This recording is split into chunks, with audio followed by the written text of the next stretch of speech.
اگر ہمیں زمین کی طرح کا کوئی سیارہ دریافت کرنا ہو جو سورج جیسے ستارے کے گرد گھوم رہا ہو تو ٹرانزٹ کے دوران ستارے کی روشنی میں کمی 85 پارٹس فی ملین ہوگی۔ چونکہ سورج کی روشنی میں نوائز 10 پارٹس فی ملین ہے، اسی لیے ٹرانزٹ کا اصل سگنل 75 پارٹس فی ملین رہ جاتا ہے، جسے ڈیٹیکٹ کرنے کے لیے انتہائی حساس دوربین درکار ہے۔ کیپلر دوربین اس مفروضے پر ڈیزائن کی گئی تھی کہ تمام جی ٹائپ ستاروں میں نوائز کی مقدار 10 پارٹ فی ملین کے لگ بھگ ہوگی، لیکن جب کیپلر دوربین سے مشاہدات کا آغاز ہوا تو سائنسدانوں کو یہ علم ہوا کہ عام طور پر جی ٹائپ ستاروں کی روشنی میں نوائز سورج کے نوائز سے دگنا ہوتا ہے، اور کم از کم 30% جی ٹائپ ستاروں میں نوائز 50 پارٹس فی ملین تک بھی ہو سکتا ہے، جس سے سگنل کی مقدار اسی تناسب سے کم ہو جاتی ہے، اور ایسے ستاروں کے گرد سیاروں کو تلاش کرنا اسی قدر مشکل ہو جاتا ہے۔ ہمارا سورج اوسط جی ٹائپ کے ستاروں سے مختلف ہے، اور اس کی روشنی میں نوائز اس جیسے باقی ستاروں کی نسبت بہت کم ہے۔ کیپلر کی ٹیم کے لیے یہ ایک بہت بڑا مسئلہ تھا، لیکن ٹیم نے ہمت نہیں ہاری۔ $50 کروڑ سے بنی کیپلر دوربین کو صرف اس لیے چھوڑا نہیں جا سکتا تھا کہ ستاروں کی روشنی میں نوائز سے متعلق ماہرین کا ایک اندازہ غلط تھا۔ سائنسدانوں نے اس مسئلے کا بھی حل تلاش کر لیا۔ اگر مطلوبہ ستاروں کا مشاہدہ لمبے عرصے کے لیے کیا جائے تو نوائز کا اوسط نکال کر نوائز کو کینسل کیا جا سکتا ہے، اور سیاروں کی ٹرانزٹ کے سگنل کو واضح کیا جا سکتا ہے۔ اس طریقے سے کیپلر کے مشن کو نہ صرف بچا لیا گیا بلکہ کیپلر کے ریکارڈ کردہ ڈیٹا سے سینکڑوں نہیں ہزاروں نئے سیارے دریافت کیے گئے۔ کیپلر مشن میں توسیع۔ کیپلر مشن کا اوریجنل پلان 3 سال کا تھا، لیکن کیپلر دوربین اس قدر کامیاب رہی کہ 2012 میں ناسا کے حکام نے کیپلر کے مشن میں توسیع کی منظوری دے دی۔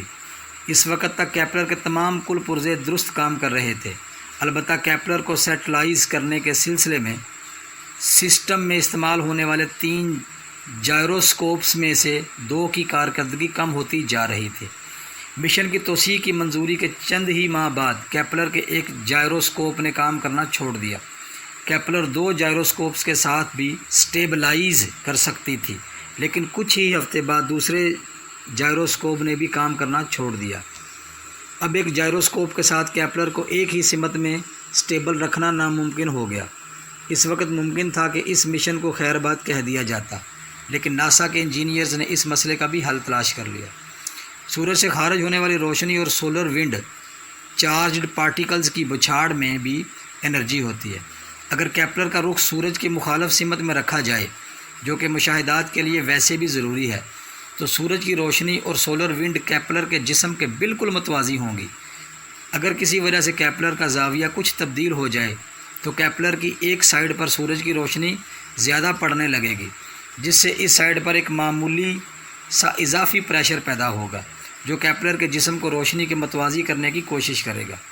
اس طرح کیپلر کے جسم کو ایک بادبان کی طرح استعمال کیا جا سکتا ہے، جس پر روشنی کا پریشر اسے ایک ہی سمت میں رکھے گا۔ کیپلر دوربین اس لنگڑی لولی حالت میں بھی اگلے 5 سال کام کرتی رہی، اور اس اضافی مشن کے دوران 2 جائروسکوپس کے خراب ہونے کے باوجود جو ڈیٹا اکٹھا ہوا، اس سے سائنسدانوں نے 500 سے زیادہ نئے سیارے دریافت کیے۔ زمین سے ملتے جلتے سیارے۔ سن 2011 میں ناسا نے اعلان کیا کہ کیپلر کے ڈیٹا سے ایک ایسے سیارے کا علم ہوا ہے جس کا قطر زمین کے قطر سے دگنا ہے، لیکن اس پر حالات زمین کے حالات سے بہت ملتے جلتے ہیں۔ یہ سیارہ سورج جیسے ایک سیارے کے گرد گولڈی لاکس زون میں گردش کر رہا ہے۔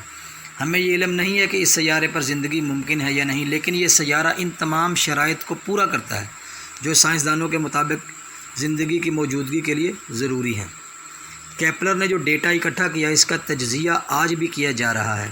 اب تک 361 ایسے سیارے دریافت کیے جا چکے ہیں جو اپنے اپنے ستارے کے گولڈی لاکس زون میں ہیں۔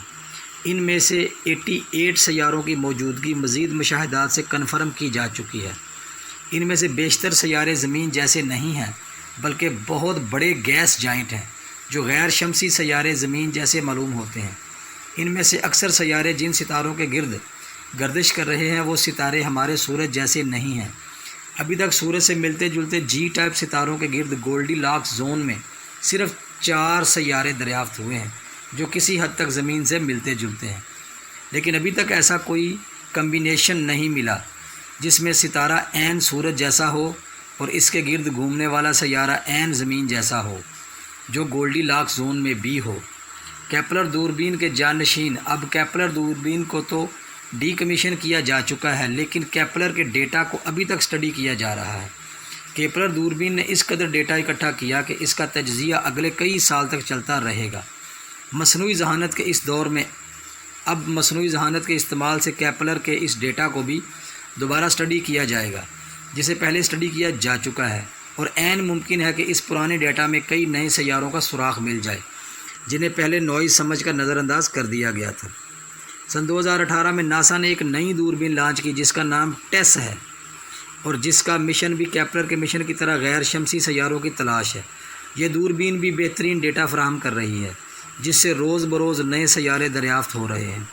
اس کے علاوہ یورپین اسپیس ایجنسی 2026 میں پلیٹو مشن لانچ کرنے کا ارادہ رکھتی ہے جس میں 26 کیمرے نصب ہوں گے جن کی مجموعی ریزولوشن 2 ارب پکسل یعنی 2 گیگا پکسل ہوگی۔ یہ دوربین ستاروں کی روشنی میں نوائز اور سیاروں کی ٹرانزٹ کی وجہ سے ستاروں کی روشنی میں کمی میں تفریق کر پائے گی اور یوں نسبتاً چھوٹے سیارے بھی دریافت کر پائے گی جن میں شاید کوئی سیارہ ایسا بھی مل جائے جو عین زمین جیسا ہو۔